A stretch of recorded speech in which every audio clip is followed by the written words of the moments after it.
In today's video, I'm going to be breaking down some of the best point guard go-to basketball moves of all time in the NBA. So if you're a point guard or just somebody who's looking to become better, this is definitely a video for you. Let's get down. Let's check these moves out. Really quickly, make sure to go check out the hardest basketball shooting workout down in the description below if you're looking to shoot the basketball from further away. Okay, so this first move is the Iverson Cross, and this has been used a lot by many different players, but Iverson did it the best. Why is that? This angle really shows it the best. So what does Iverson do? Well, he takes a very long step towards that left side, and he brings that ball high to his shoulder as if he's about to drive towards that left side. When he does that, he quickly crosses over and moves his right foot from behind to now in front, and then attacks that right side, using his off arm to clear out the defender's arms themselves. This allows him to attack that basket. Clearing out that arm is very important as well, but usually the defender shifted as it is. But you have to make sure to get that ball wide. If you don't get it wide and high, it's not going to sell as easily, and it's not going to shift that defender towards that side. Sometimes Iverson would also take a little bit of a hop, as we see here, towards that left side, which then really shifted that player. The better the defender, the bigger the defender, the more he made that ball move. So here, he actually basically stepped into it instead of hopping into it, and he was still able to make that cross. We see this a few times as well here. This is kind of a variation of it, but LaMelo Ball does this. It's a left to right cross, but when he makes that left to right cross and of course finishes at the rim, it's usually coming at full speed, and he takes just a small jab towards that side. See, what usually is happening here is this player is already down on his heels getting ready to, of course, turn, and as a defender you never want to be on your heels as it is, but as soon as that small little jab happens, and sometimes he'll even point, he'll even look in that direction as well, turn his shoulders to that direction. That small little jab and cross, and of course crossing close to his body, will allow him to get past those defenders. Other times he'll do a slight hop if it's from a dead stop and loads up that Achilles on that left side so that he can then cross back and of course go again with the same concept of keeping that ball high.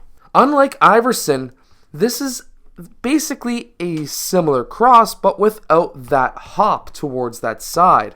All you're doing is moving your body weight from one foot to the outside foot, which then makes that defender think that you're going in that direction, in which case you just cross over and push off and go. Now this is the killer cross, and what you're basically doing here, there's many different ways of setting this up, but what you're doing essentially is crossing the ball from the right to the left side in this case, and then crossing back.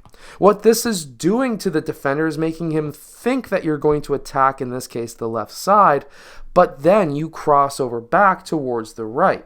We've seen many players like Michael Jordan, as well as Tim Hardaway doing this move as well. Tim Hardaway was well more known for doing it, however. Tim Hardaway liked to set it up through his legs. I like to do that as well, but there's some players like, of course, Iverson who like to go behind their back instead. Now, of course, this isn't Iverson, but this is Tim Hardaway attacking the basket here. Here, he keeps the ball at his waist. He's able to keep it away from the reaching arms, but definitely try to keep that ball just a bit higher.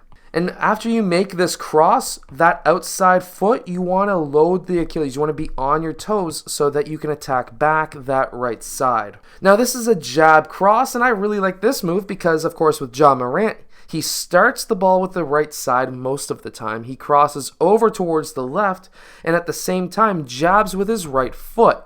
What this makes the defender think is you're actually going in that right side direction, but instead you go left. This is a fantastic move to do, and of course he's able to finish at the rim, but when he finishes at the rim, watch how many dribbles he takes. One, on the first step of attacking the basket, he takes one dribble, picks it up, and then dunks. He uses this on hedging defenders as well, or somewhat slightly hedging defenders, after a screen, and what he does here again, crosses towards the left, jabs right, and then finishes on the left side. It's a fantastic move to do.